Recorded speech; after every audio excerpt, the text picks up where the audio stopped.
Hello, you wonderful people, and welcome to another episode of Crime Centric. This being a show we talk about crime dramas that I watch. For today's episode, I'm going to talk about the latest episode of Bull, as well as the latest episode of The Enemy Within.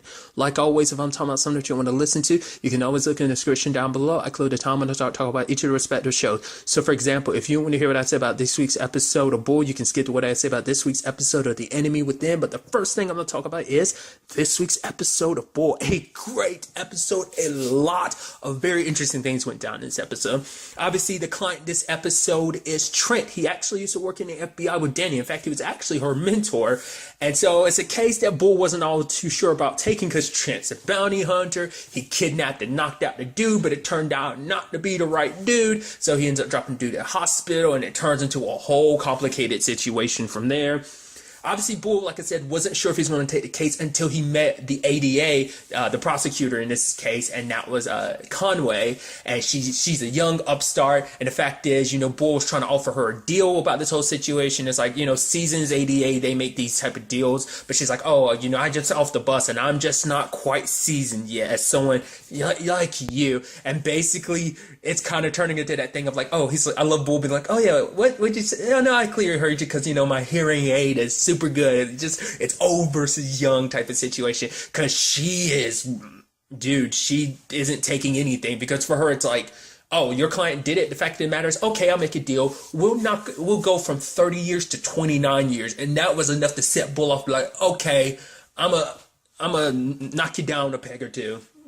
Essentially, and I love that because I love it because throughout the entire episode, because she's really good, because she immediately found out what Bull was trying to do of like the whole like what was the term, the pragmatist thing he was going for. Basically, people who look at it as a situation of like, life kind of happens, like, yeah, there's like the whole point is to make it be like, oh yeah, people recognize like mistakes happen, so to kind of lean a little bit more on Trent's side of things. But she immediately saw what he was up to, and in court she's like, this is the stuff that Trent did. I won't have to, he's even confessed to all the stuff that he's done, so I don't really have to go over everything he did. They're going to try and tell you mistakes happen and stuff like that. They're going to try and make you question your common sense. Don't let them. And she's got a smile on her face, and even Benny's like, she's good. And you have Bull being like, yeah, you could tell he's so annoyed and stuff. I love it when it's like him and Benny are walking, and he's like, she's so young. It's like, how old, that young kid, how old do you think she is? 11? And Benny's like, yeah, she's super young. It's just so funny because he does seem like such a grumpy old man, it's like, well, back in my day, you young whippersnappers. Like, it's so funny to me to see him kind of have that reaction like that. But she's really good at what she does. But what I really like too is that the case does have like, because this is the first time, like, Bull kind of just has made no headway in, when it comes to the, the jury and stuff like that. Like, the jury stayed pretty red the entire episode. I thought that was pretty neat. Obviously, Danny's doing some investigating on her own front, but like even them trying to put Trent on the stand to kind of buy time until they figure everything out. But it's like, okay, Trent, what's it, the FBI? Like, he's come across a lot of people who are like, yo, I'm not the guy you're looking for, but it turns out, he is in fact the guy he's typically looking for. Because for him, from the very beginning, Trent was like, I'm going to try and make up for everything. It's like, I'm gonna pay for the medical bills, do all that. I made a mistake. He's getting beat up in prison because, somehow word got out that he's, formerly an FBI agent, and obviously cops don't do well in prison, so there's that whole thing. But it seems like that's something they kind of quickly rectify in the episode, by being like, getting him put in, special protection or, higher security. But nevertheless, and I love that, Conway steps up and was like, really? Yeah. But it seems, yeah, you did make any mistakes in the past, sure. But it seems like you made one now. So it's still kind of, it's like, yeah, you didn't even make a dent in the, jury. Because the jury's pretty steadfast in their beliefs and stuff like that. Like I said, Conway's very good. And then we get the hard twist. Because Danny finds some surveillance footage, and it's like, from the hospital. And it's like, Michael, the victim, ended up waking up like 3 minutes after Trent left, and the way he was looking on you were like, wait, he was waiting for Trent to leave, so he was conscious the entire time, wasn't he? Like, that's go like, okay, because he made it seem like, oh man, I was so hurt and stuff like that, I'm so shaken, I couldn't go to, but it's like he didn't seek medical help. It's just, especially the way he just got up like it was nothing. I was like, okay, what the hell is that about? I also love the bomb getting dropped of being like, oh yeah, it's like, what do you do for a profession? And like, earlier when Conway asked it, and he's like, oh, I'm a firefighter. Literally everyone gasped. Oh my God. Cause I love it. Even Benny being like, it had to be a firefighter. Because even Taylor was like, why did it have to be a firefighter? Women love them. Men want to be them. In fact, couldn't it be like an IRS agent or like a telemarketer or something? And she's saying all this stuff and just as annoying bull. He's like, can Taylor hear me? And Marissa's like, no. Tell her to stop it. And Marissa kind of motions like, cut it out. She's like, yeah, just pretend like I didn't say anything. I love it. Taylor just can't help herself in that situation. But I love it later on when it's like, okay, Bull and Benny walk in there and it's like, okay, what's going on here? Everyone's looking happy and everyone walks down the line of bringing up some information. Danny says something, Taylor says something, Chuck says something, and then Marissa. And it's like, oh, this is going to make you happy. He's like, and Benny's like, remember happy? And Bull's like, oh, that thing where your mouth goes from like side to side like that? And then he smiles and he's just like, yeah. Then we get to the meat and potatoes of this case, and lo and behold, I love it because Bull, every time something's going down, Bull is like predicting what Conway's going to do. He's like, youth, because she's a young upstart, so like obviously like he knows what moves she's going to make and stuff like that, which is so interesting because she had him kind of backed into a corner at one point, and now the roles have reversed of like, yeah, because even at point she's asking like, wait, why are they calling in the Bill's bondsman? Because Conway was willing to make a deal. It's not 100% clear what she found out that made her decide to make that deal. But what was interesting, though, is that whatever it was, it made her decide, like, okay, we'll take it from 25. He'll get 25, but he can, be out for parole, up for parole in like 18 years. But it's like, what made her backstep like that? And, it's like, oh yeah, they start asking questions to Michael, the victim. And he's like, can I plead the fifth? It's like, that doesn't look good. And it's like, do you have any questions for your client? I mean, do you have any questions for the witness? And Conway's like, I have 1,000. The judge is like, what'd you say? And she's like, no, Your Honor. It's just like, you could tell she was annoyed. And then like we get, like I said, get to the real meat potatoes. It's like the bail bondsman as well as Michael, because it turns out Michael is actually an MMA fighter. And the fact of the matter is, it's like, oh, like he took one punch to you and you just like Trent hit you once and you went down, especially considering the fact is you are a pretty well trained MMA fighter too. It took that one punch. It's like, what if you weren't unconscious the entire time and then he wanted to start to plead the fifth because he didn't want to be, implicated in another crime. He didn't want to implicate himself in another crime, because it turns out the guy that Trent was actually looking for, that he mistaken Michael for, it turns out it's like, oh, this is all some giant thing of like the bail and bondsman. He got paid a good chunk of money to basically give the guy Trent was actually after the passport of a guy that had died, and then Michael got paid to be his lookalike, because they look alike, because that's what Trent made the big mistake in the first place, because he had called around, got a whole bunch of tips, and then an anonymous tip came in to be like, yo, he's at this gym, and then lo and behold, he ends up finding Michael instead, and they look similar enough, and obviously the Bill's bondsman's in on this, and that's why he was kind of like, well, this is your problem, not mine. Even though he set Trent up with the job, like they needed Trent to be the fall guy in this situation. So, and then I love it. I love, like, before she could say, like, as things are going on, Bull slides over to that side of the courtroom and is sitting behind Conway, and she's kind of getting a little nervous. Before she's about to say anything, he's like, actually call for a recess, and she calls for a recess and follows Bull, and she's like, why should I, say what you say, that things aren't going to go your way in court, but how do I know that for sure? And Bull's like, oh, this is why. This, the shit ton of evidence that we found. It's like, oh, we didn't just half-ass this. We did our due diligence. We found everything that points to what we've come up with is what went down. And it's like, basically saying like, hey, you're young at this. The fact of the matter is you go about this kind of like the smart way. And the fact is that, because he doesn't want her to kind of, go at this the wrong way, because for him, it's like, you are smart. You were something special. Like the way you handled yourself in court, you were something special, and you will be a force to be reckoned with, in a sense of like, don't screw, kind of jeopardize all that going about this the wrong way. The fact of the matter is, you could use this situation, get this whole situation with Trent handled and go after the Bale's bondsman and Michael, and you could go after the dude that Trent was originally trying to go after, like obviously, because obviously he ended up leaving the country, and she's like, why are you helping me? He's like, well, you know me, obviously I'm old, I'm right there on death's door. And the fact of the matter is, I want to stick around long enough so that I forgot what he was saying that she should aim for.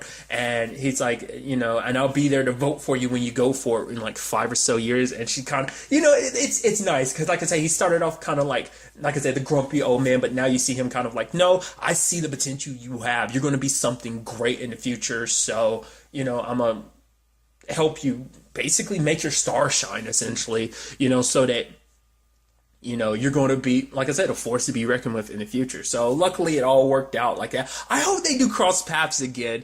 It'd be pretty cool. Like maybe they even find themselves on the same side in the future. I think that'd be pretty neat, just to kind of, and like I said, because she's super smart in the way she handled, because she knows, there's like only 2 other people. There's only I think the only other person that's ever really challenged Bull like that is Diana, because she kind of picks up a lot of stuff that Bull's trying to do. And so I think it's going to be interesting. I really hope we get to see her more just because of how good Conway is. But luckily when it is all said and done, everything's settled. Obviously, everything was kind of dropped against Trent. So it's actually kind of interesting, too, because I love that actually being a thing, too, for a lot of people. It's like, wait, this is your first job? Jesus, dude. Like, right out the bat, you kind of screwed the pooch. But now you kind of see in the grand scheme of things, it's like, nah, he was manipulated. The whole thing was kind of a setup from the beginning. So he was kind of set up to fail. So it kind of shouldn't be kind of held against him. But because, to be fair, he is, a well-veteran, like, FBI agent. So...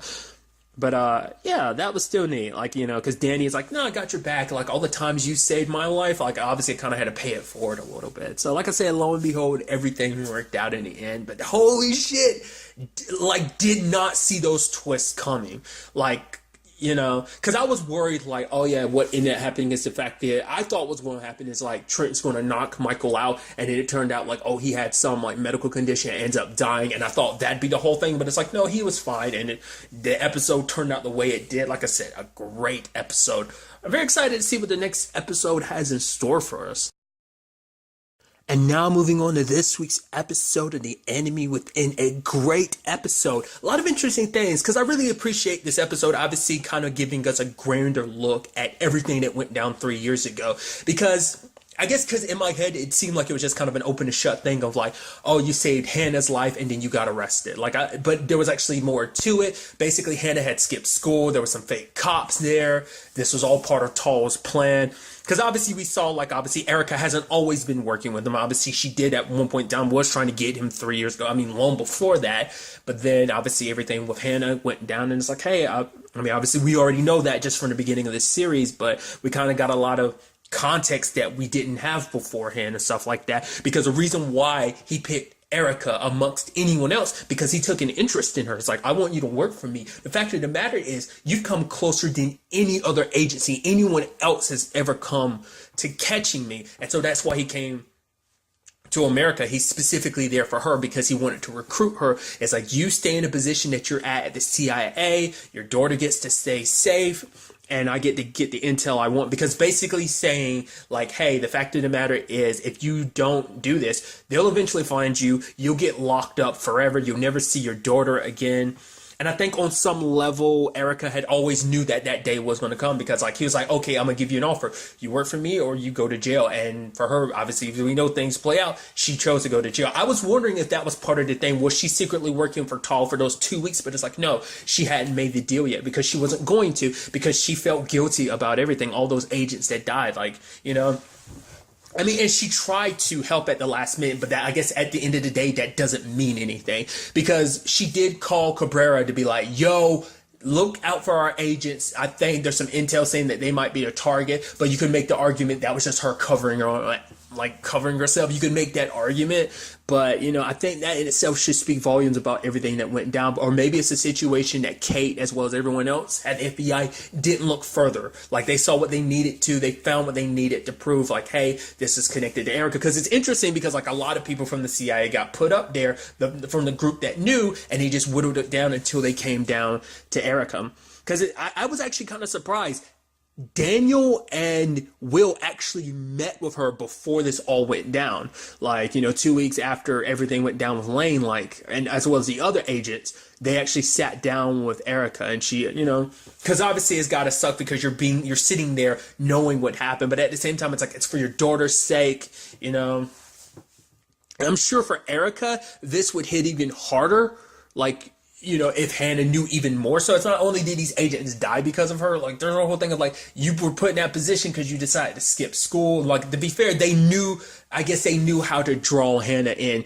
Did they threaten her boyfriend, like the dude that she was going to meet with? Or did they did they set that whole situation up? Or did they intervene or something like that? Did he even get caught at the last? Or was it just sad circumstances that led to him getting caught, and she just happened to be at the park waiting? Obviously, with the two cops, like, oh, what happened? You know, because even Erica kind of slips up at one point. Did they hurt you? And she's like, Mom, they were police officers. I'm wondering, does that mean anything to Hannah now? Will she say anything? Because the only person who knows the truth about her, not even, you know, no one else knows the truth except for Tall and except for Will now. But I think even at this point, I think Will believes her enough. Like, obviously he has this complicated relationship with her. Like, the fact is that obviously before we learned that, you know, Erica's willing to do whatever it takes to capture Tall because he turned her life upside down, but Will isn't willing to cross that line. So that's one big area where they kind of don't see eye to eye on. And what I thought was kind of, you know, so fascinating. Like, obviously, like, that had to be like the most stressful 2 weeks of her life because she knew at any point in time they could come and get her, even to the point she was even yelling at Hannah of like, I shouldn't have to you're 13, I shouldn't have to tell you to brush your teeth, or, you know, when to go to bed, and make sure you do your homework. The fact is, you're going to have to take care of yourself. Obviously, she was a little stressed out because of everything, but obviously it was more so because, like, when I'm not always going to be here. I need to know that you can take care of yourself, because for her, she thought, you know, like she said it, she never thought she'd see Hannah again. Like, that's why, like, being able to see Hannah now is, like, so mind-blowing to her. And, you know, for her, it's like, it seemed unreal, because even Tall probably would have never thought that she'd ever see her daughter again. They'd probably lock her in the deepest, darkest hole, never to be seen again, you know? So, I mean, it really hits you because, like I said, I thought it was just kind of a boom. Hannah was okay, but like I said, there was more to it. The fact is, Erica was freaking out because, you know, it's like Tall might have still planned on killing those 4 agents and still ended up killing my daughter. Obviously, she's panicking. She's looking everywhere for her. I'm surprised. I mean, to be fair, once again, it's like, unless you go digging, you wouldn't know a lot of that stuff. So it's like, they're not going to talk to any eyewitnesses to be like, oh yeah, that lady, she was here in the park that day looking for her daughter or something like that. Wait, her daughter was missing? You know, so I'm curious, is that ever going to trail back up in the series? Like, you know, is that something that the FBI, the other people are going to eventually find out within the team? Like, what Will knows, or maybe Will would do it to confirm what he heard from Erica. Maybe he eventually gets doubts, but then he starts looking into him like, wait, there's validity to this. Because what was interesting, though, is when they actually figured out it was her, obviously they didn't have the evidence they needed because they didn't want to make a movie yet, because it's like, if we do, we'll tip our hat. But Will confronts her at, you know, Lane's memorial and being like, well, her and the other agents. And the fact is, it's like, when it's all said and done, it's like, he's like, yeah, they think it's this, they think it's that. But he's like, I think it's an American. In particular, I think the person working with Tall works in the CIA. They're probably getting nervous right now, and I will capture them. And Erica's like, I'm basically saying, I'm confident that you will. Like, the fact is, she didn't do anything to cover her tracks. She could have, but she didn't, because she knew it was coming down the pipeline. She knew what she did was wrong. Like, but once again, it's that thing of like, I don't think it means anything. I'm sure Erica probably didn't defend herself in court, because if she did defend herself in court, it would have led to just, you know, everything coming out and, you know, Hannah finding out the truth and everything. And it's like, she didn't want to put her daughter through that. So she didn't defend herself, you know, and she got treated like this, you know, modern day Benedict Arnold, you know, and so it's sad, you know, it's like, you know, once again, the sacrifices, you know, because you know, because the whole conversation came up before about sacrifices. Like, Erica sacrificed a lot. She sacrificed her life, her name, you know, the hardship this puts her family through. But obviously, like, Will's like, oh, that all the, you know, you want to talk about sacrifice, all that he lost because of this. He lost the woman he loved, you know. So it's, like I said, it's just a complicated situation. Like, now it kind of puts more context to a lot of stuff too, because you're like, okay, so has Erica secretly been working with Tall this entire time? And it's like, no, in this past 3 years, I mean, to be fair, she was of no value to him, but now she is, because it's like, hey, I'm in a position where I'm working with the FBI, I'm close to Will Keaton. The fact is, I can help you if you know, I'll take you up on that offer. And is by doing this, I'll make sure that, you know, you're able to keep all the intel.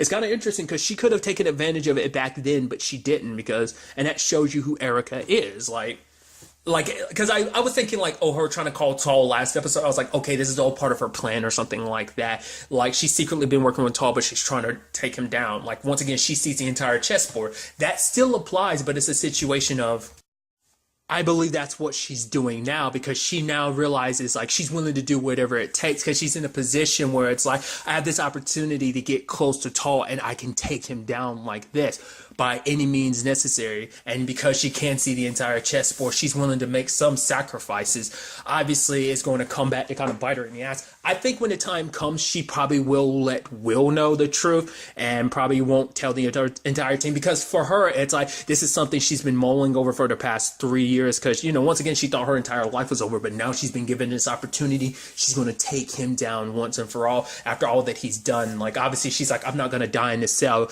because she's going to bring Tall down no matter what the cost is, you know? Because I think for her, like, her reason, she had a reason to live again because of being able to see Hannah. So it's kind of interesting how this whole beast of a situation feeds itself.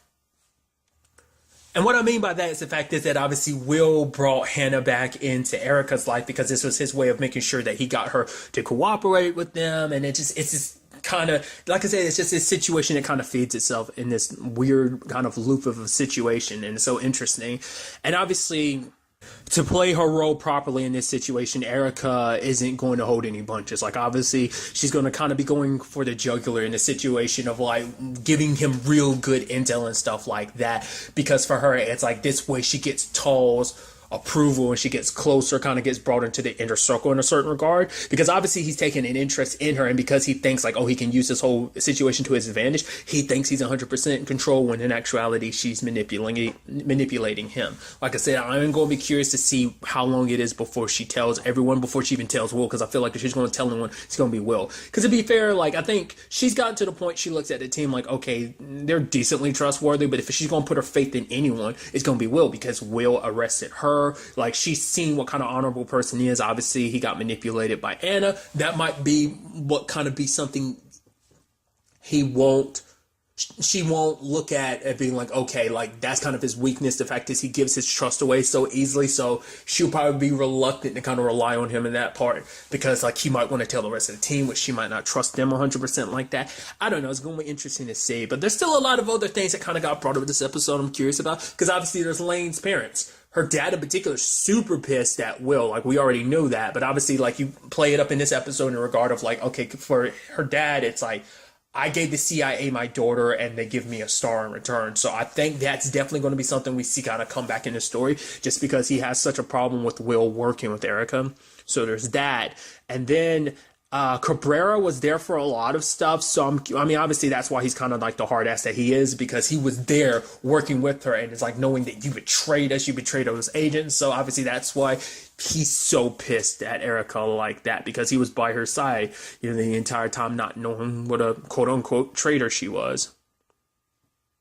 But then there's, like I said, there's a lot of stuff related to Hannah that's kind of left up in the air. Like the whole, like, oh wait, Hannah never showed up for school. Like the person that was working, like, she's like, oh yeah, I tried to call, but they said like Hannah never showed up. And Erica's like, I dropped off at school. But then again, I guess it's that whole situation of when it's all said and done, maybe Erica covered it up and like, oh yeah, she just skipped out of school. Like, I'm curious, a lot of that seemed like that was left open. So I don't know if that's going to be something that really comes back to kind of benefit her later on, kind of like, you know, legitimize like what she was going through, what she had to do for her daughter and all that. So I'm curious to see how that all ends up playing out as well. Well, there was that intel the two agents at the beginning of the episode picked up, but I mean, we do know that Tall ended up getting that back, but that information still might be out there in some shape or form, so that might be something that still comes back, but I'm sure like whatever information it was is long gone and destroyed. There's probably no copies of it or whatever.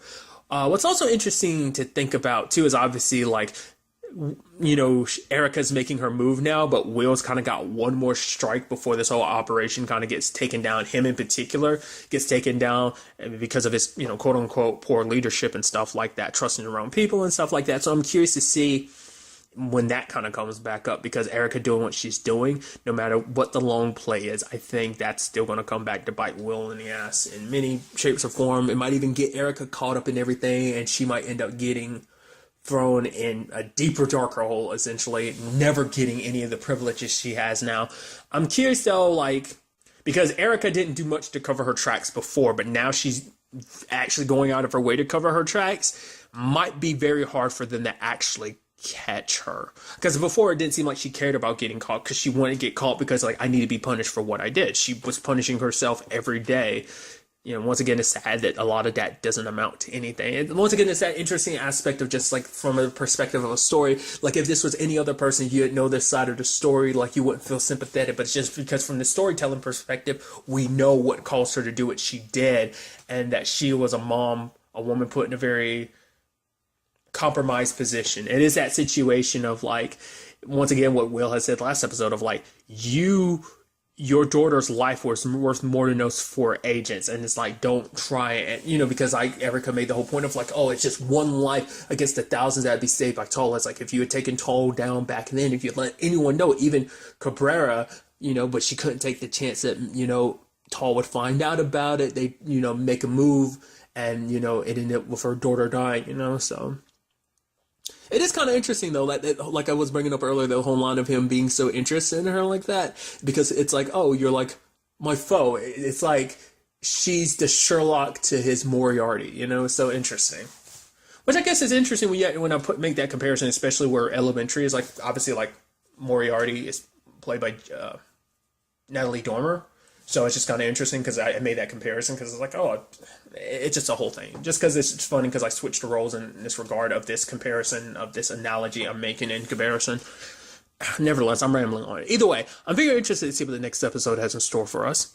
But really, that's all I want to talk about. So the next time we meet, be happy, be safe, live life to the fullest, and enjoy it. Good day and goodbye.